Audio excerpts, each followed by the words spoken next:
You're listening to the MER-Mates podcast, the marine science research podcast. In today's unusual episode, we travel back to the vibrant 80s in Britain, a time marked by Margaret Thatcher's economic policies, the Falklands War, the miners' strikes, and the rise of bands like the Smiths. Amidst these significant events, a young man from northern England enrolls in the Faculty of Science at Bangor University, Wales. Join us as we explore the differences between studying marine science then and now. We will delve into what expeditions looked like and the unique challenges students faced during that era. Plus, we will uncover the intriguing story of someone who chose a different path, opting not to continue in marine science. Hoist the sails and let's set off for a new episode. Ahoy, me mateys!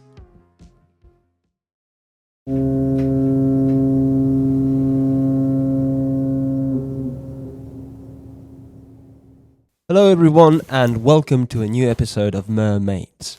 Today we have an unusual guest and it's probably something you're not used to, his profession right now and what he's done.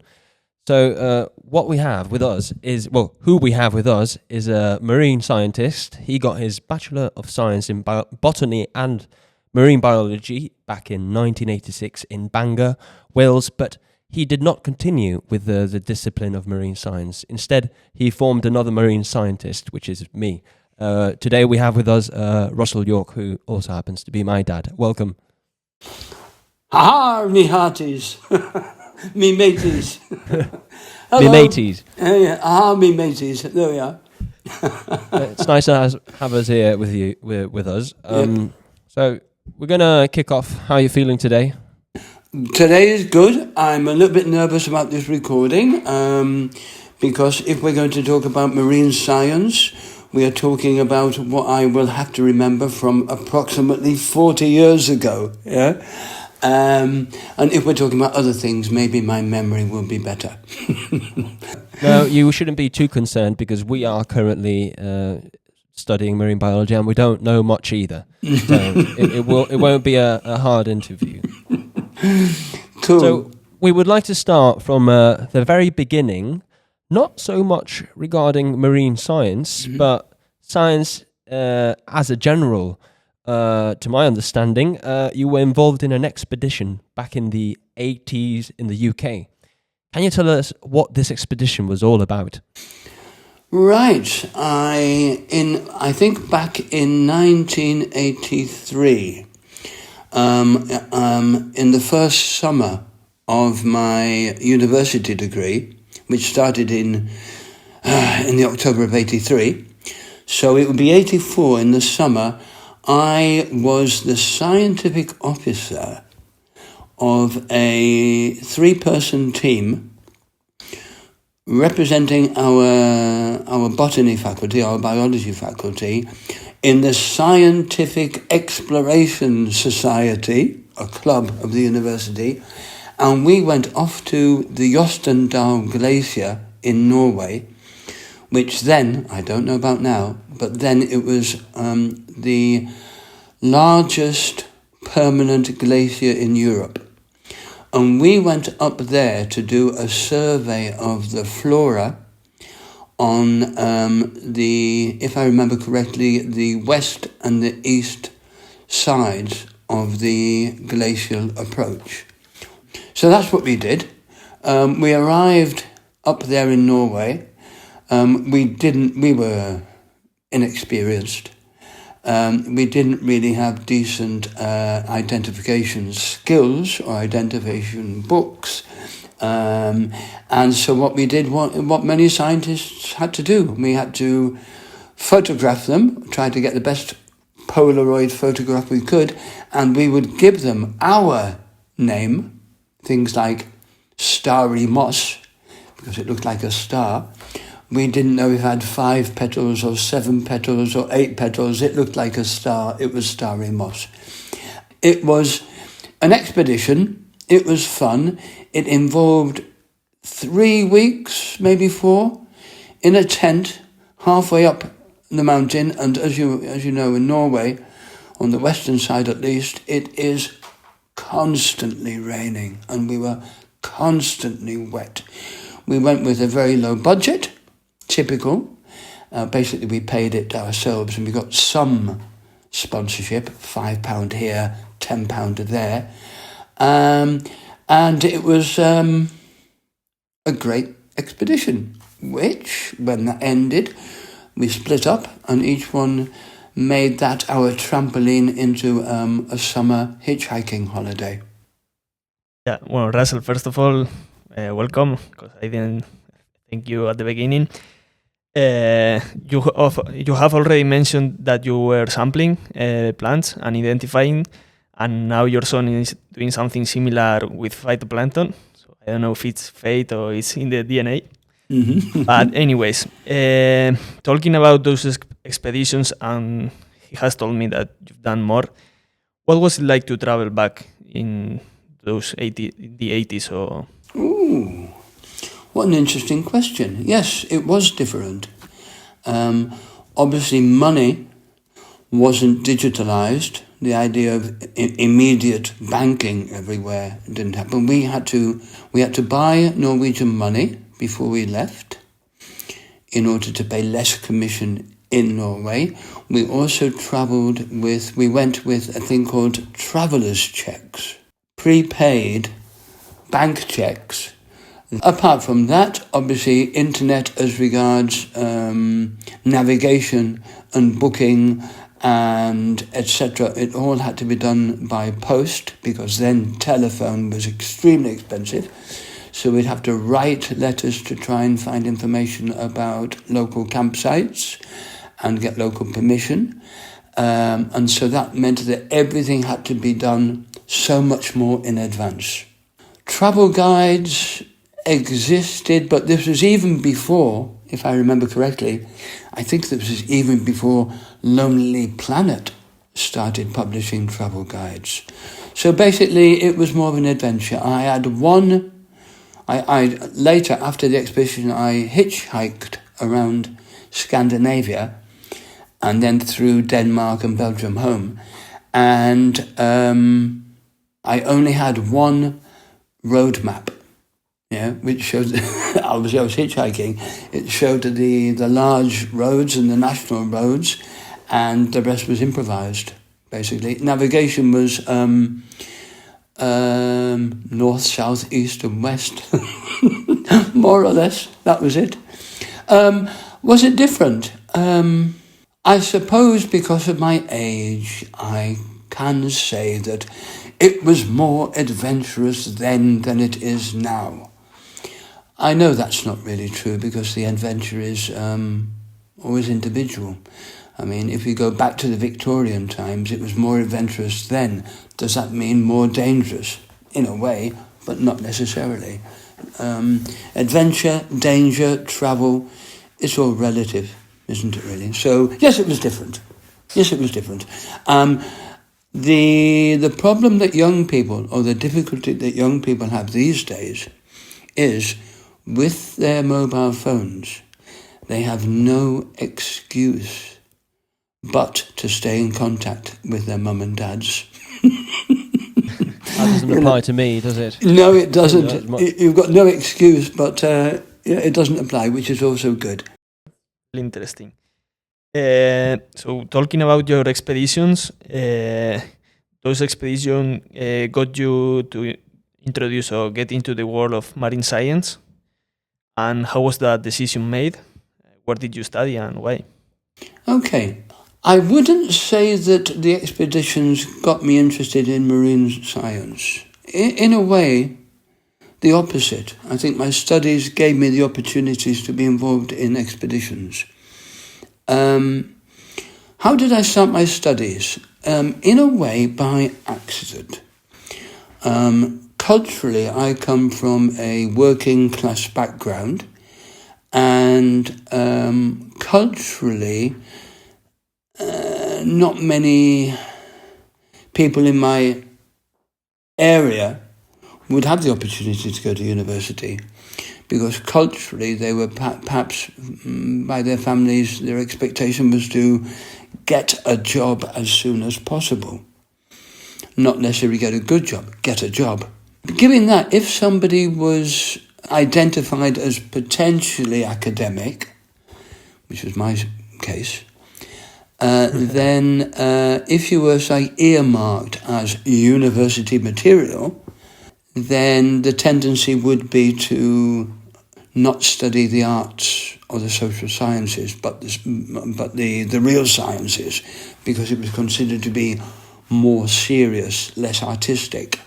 And so if you weren't going to study for a profession, maybe the medical profession or to be a lawyer or things of that nature, professional stuff, or architects, then if you wanted to study something else, then it would be sciences. Obviously, as a young boy, I had a love of animals, and so that would basically, a love of animals and a misunderstanding of physics. So basically that would push me towards, if I had to make a choice, the biological sciences. And I made this decision to study marine science, marine biology, simply because my first choice of a course at university was dentistry. I was going to become a dentist, but to be quite honest, and don't tell anybody, I didn't get good enough marks.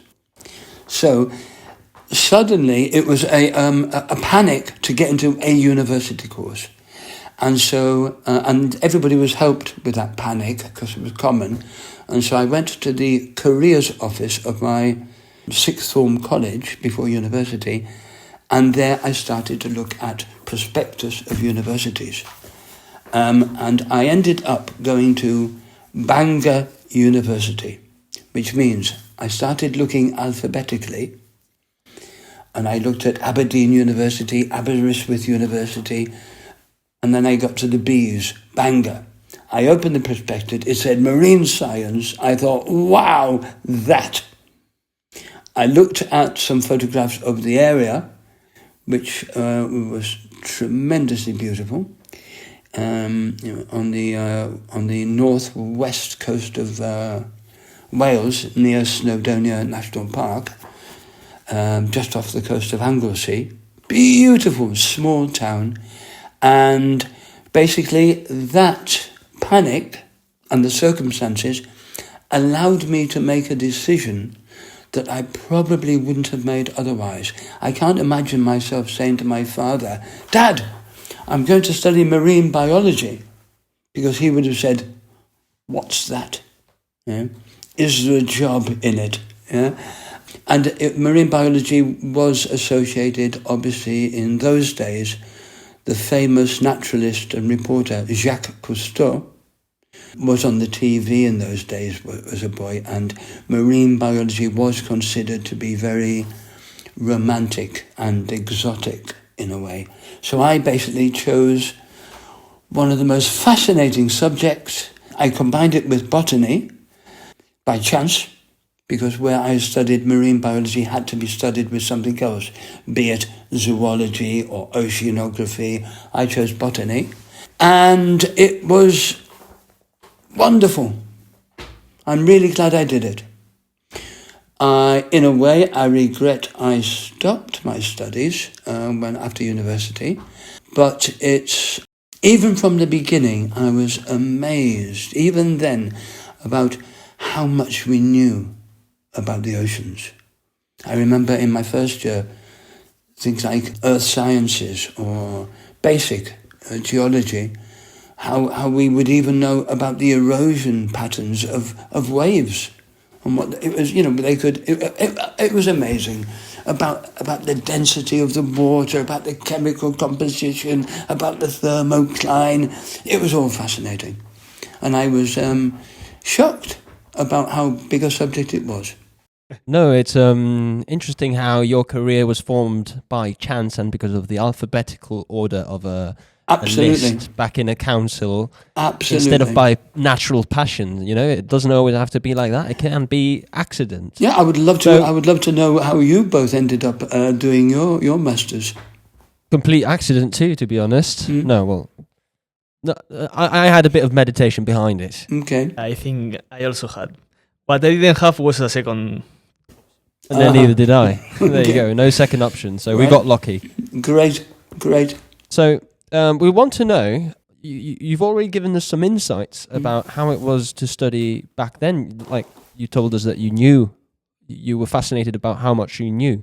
But we would like to know, what was it like to study there at Bangor University? We know it's not that long ago, but it must be very, very different from our experience. You know, current students have access to all sorts of facilities, even artificial intelligence. So, what was your experience like when you were studying? Of course, Right. My experience, or in general. basically, our experience was we were treated as adults. Obviously, basically it was up to you to go to lectures or not. I had quite a full lecture schedule because I was working in two different faculties, the Faculty of Marine Biology and the Faculty of Botany. In the first year, it was a common core series of subjects, but then further on in the second and third year, the workload became heavier. We were in the first week shown where the library was. The library is where you went if you needed extra information and if you wanted to borrow books in the physical form. Or some books were restricted and you could only look at them in the library. Others you could borrow. And it was also where if you wanted to look up extra journals, it's where the journals were kept and stored. Our teachers would give us a reading list, and it was our job to learn as much as we wanted to. Yeah? And it was our responsibility to learn as much as we wanted to or could. We were expected to go to lectures. We were expected to take notes in lectures. There were no PowerPoints. There's no PowerPoints. There wasn't. We didn't have phones, and no computers. There was no personal computers either. So we were writing on paper and pen in large lecture halls. So basically, you had to go there or have friends who went to lectures to keep you up to date. But basically, and the reading list wasn't like a copy of the slides. Yeah, we'd have photographic slides occasionally, but they weren't really as used as PowerPoint. Our teacher would use occasionally photographic slides and the slide projector. Do you remember those? At the end of the year, we would have an exam. That is something very different from the Spanish system. It wasn't modular. It wasn't subject for 10 weeks, exam. Subject for 10 weeks, exam. It was study the year, and at the end, you would have an exam, which you either passed or failed.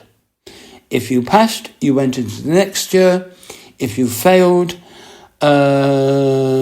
you had, I think in the first you had one opportunity to do the exam again. And then, if I remember correctly, if you failed your second year, you were obliged to disappear for a year and then come back and try again, I think.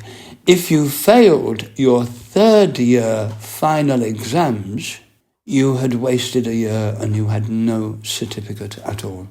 And the third year final exams, I still have nightmares about them because you had to basically have a scientific awareness of everything you had studied in the 3 years, but especially the final year, everything. But you did have lots of different options of different types of questions. It was hard work. It was demanding, and if you didn't have a high degree of self-responsibility, you would not be able to get good marks. That's simple. You mentioned the fact about asking notes to other people, and I think that's Something that hasn't changed Not at all. nowadays. No, I don't think it will ever change. Do you have any interesting anecdotes from the uni? Something you could tell, considering that your son is next to... Okay. And that we're recording. Yeah. University anecdotes. Not really anything that stands out. I had a great 3 years. Oh yes, here's a story. I had 2 sets of exams to do. One that corresponded to the Faculty of Botany and one that corresponded to the Faculty of Marine Science, Marine Biology. And each faculty, obviously they wouldn't give you half a degree, they would give you 3/4 of a degree to study. And so basically, towards the end, you have to study very hard. And I had all of my friends had already started revision and preparing for exams back in before Easter, and in the Easter break, I was still collecting data for my project, and then I had to write it up quickly. So I started my preparation for exams late. And it was the Sunday before my first exam in the finals. And there were 9, I think there were about 6 or 7 or 9 different sittings. You had to different papers, maybe 6, a lot. And they had organised it that at the beginning it would be I was going to study for the botany faculty, and then the dates of the exams, then I would concentrate on marine biology. It was Sunday before my first exam, and I had everything ready. I'd been studying. My first exam was going to be the next day, and I wasn't sure if it was 11 o'clock or 11:30. And I just wanted to be sure, and to make sure that I went to the right place. So I had to cycle into town, which is about 4 miles, about 6-7 kilometres. I cycled into town, got there, it was Sunday, everything was closed, and in the doorway there was the timetable of the exams. And I'm looking and I couldn't find my exam. I just couldn't find my exam. It wasn't on the date that I thought it was. And it was actually my first botany exam was 10 days later. It was then that I realised that the following day my first exam was in marine biology. I had had no preparation. Oh dear. So getting back to my digs, my university digs where I lived, it was the quickest 7 kilometres that anybody has ever cycled in the history of sport and panic. And so I basically started studying then. Another quick story is my final project I had to do was based on... Wait a minute, because I'm going to ask you about that. Oh, okay. Right now, actually, about your final project. Oh, You can tell okay. us the anecdote with that. Right. So, a very interesting anecdote. We would like to know... Was that total sarcasm or not? No, it wasn't. Okay. It was honest. Right.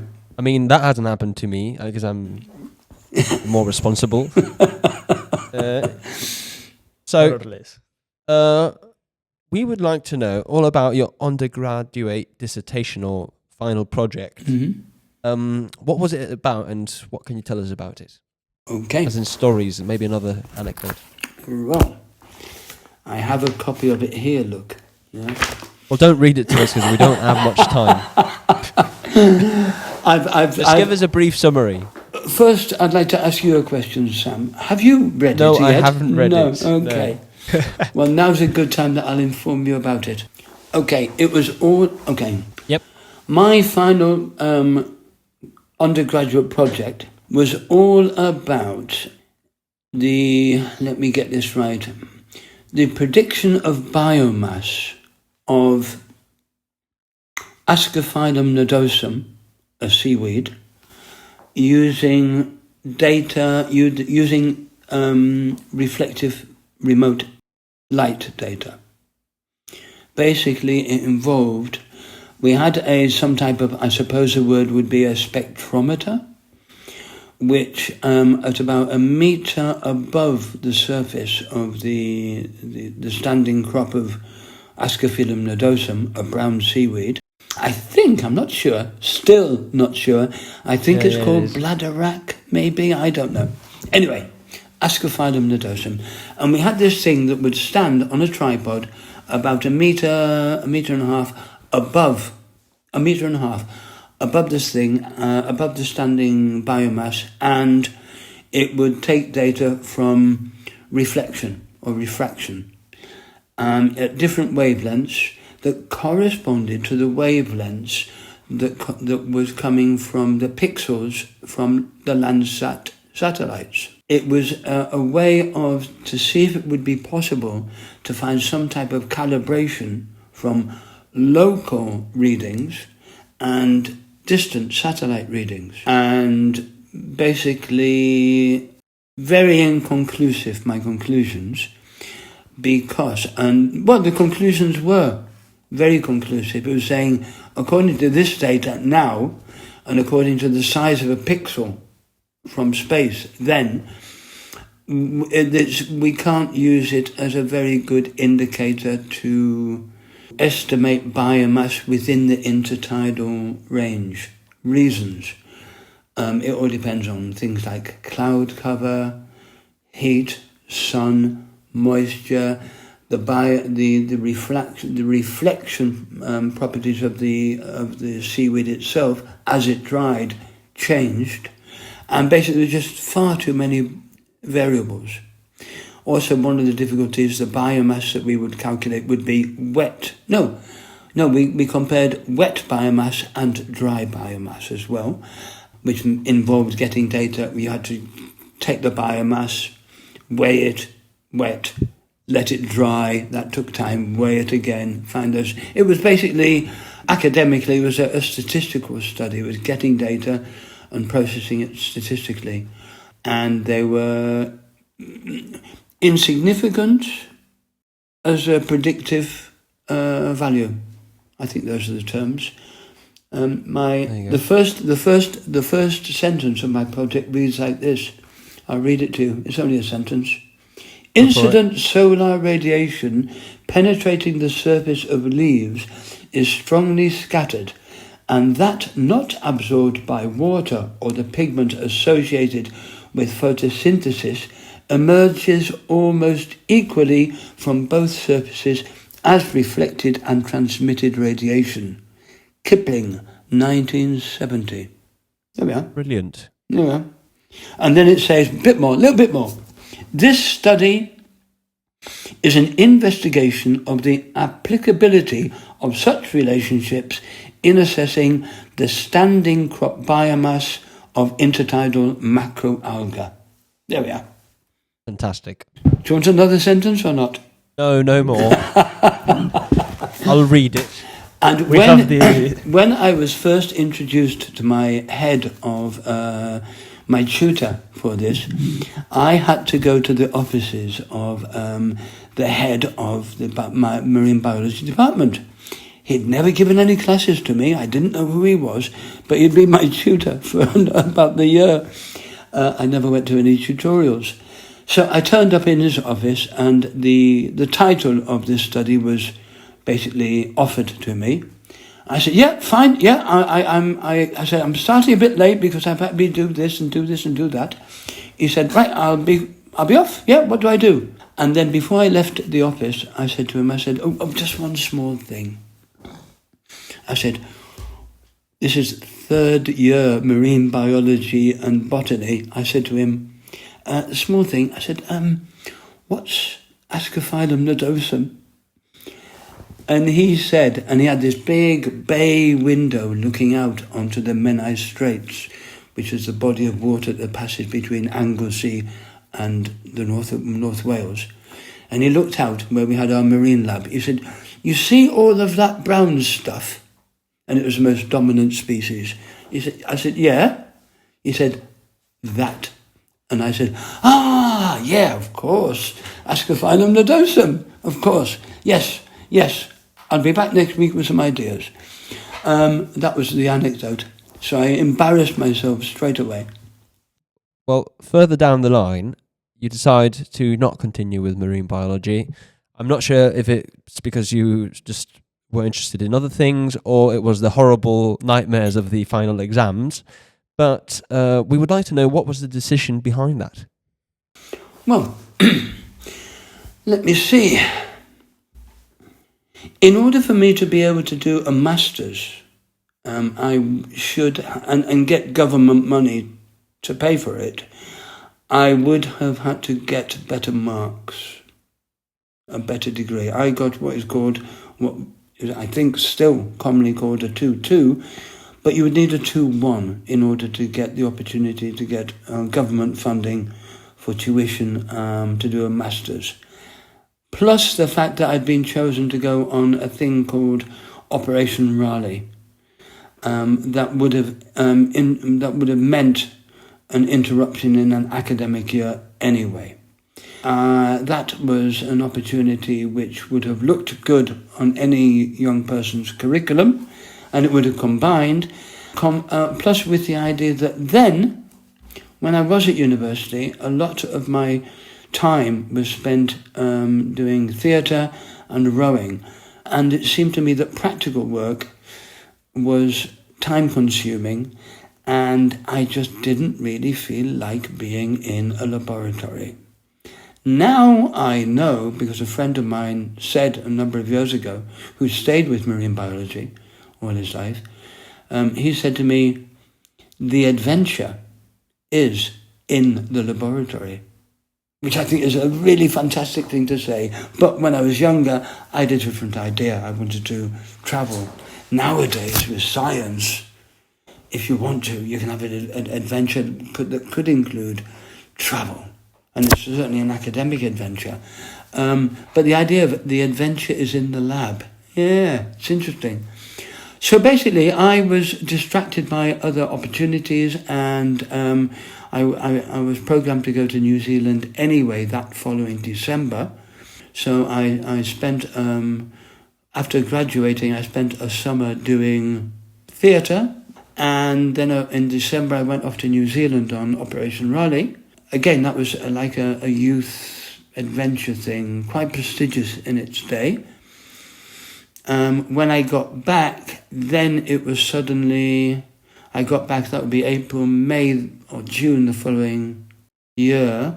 Then it was basically that horrific moment in which you have to be economically responsible for yourself. Get a job. And then the panic happened. And so I did lots of bits and bobs. I worked a little bit voluntarily for the BBC. I had some interviews with them. I worked with, again, voluntarily for a Mind, an association dedicated to mental health within the community, a voluntary charity. But in the end, then I saw a job in the newspaper saying, teaching English in Spain. No experience necessary. I thought, perfect.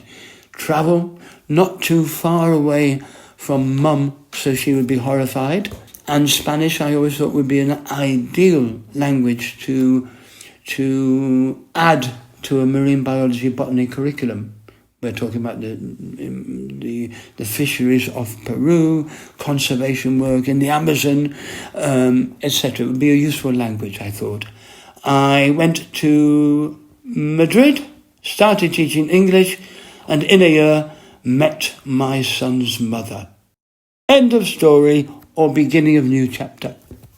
Well, interesting insights to what different paths there are to, to one's career. One's life too, exactly. Yeah. So, would you like to send a message to our audience, which in the most part is probably people concerned about the future career paths from your experience? Yes, I have rejected some opportunities. I have lost some opportunities. But where one door closes, another one opens. You can't do two things at the same time. Can't regret decisions, be prepared, and in life, if you treat life well, it will treat you well. Ups and downs, do everything with honesty, kindness, generosity, responsibility, and an idea of fun, and just enjoy. And as regards your career, you don't always have to be the best to get the job.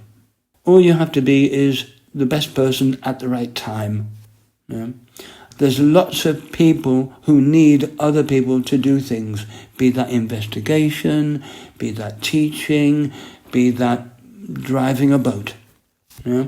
Love the subject and realise fundamentally that this world nowadays really needs people who love the oceans, want to understand the oceans, and can help us make the world a better place, keep the species alive a little bit longer, limit suffering for marine mammals, get rid of the plastics, pressurise governments, not litter, and teach other people about plankton and fish, clean up our shores, I don't know, help industry not to make mistakes, help governments understand you are useful.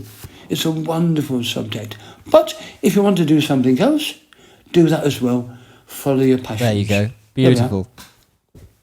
Thank you, Russell. One last question. Do you have any book or scientific paper that you can recommend or suggest for the audience? Well, there is this scientific paper that is called The Applicability of something about Ascophenum nodosum. No, in reality, there is a book called, it's a novel, an autobiographical novel by Gerald Durrell, and it is called My Family and Other Animals. It was written in 1956, it was published then, and it has stayed in publication from then till now. It's a much-loved classic written by Gerald Durrell, a well-known British naturalist. It is about a young boy's time on a Greek island, looking at nature, watching birds, watching insects, and just being fascinated about the joys of life. It's beautiful. It's funny. It's a wonderful book. I recommend that to anybody for a good summer read. There you go. Well, we've come to the end of the interview of the episode. Thank you very much for joining us, and it's been a pleasure to speak to you and get some of your insights. My pleasure. I love to have somebody to talk to. There you go. But would you not like to know something about my time in the Antarctic? Well, you should have mentioned that before, Dad.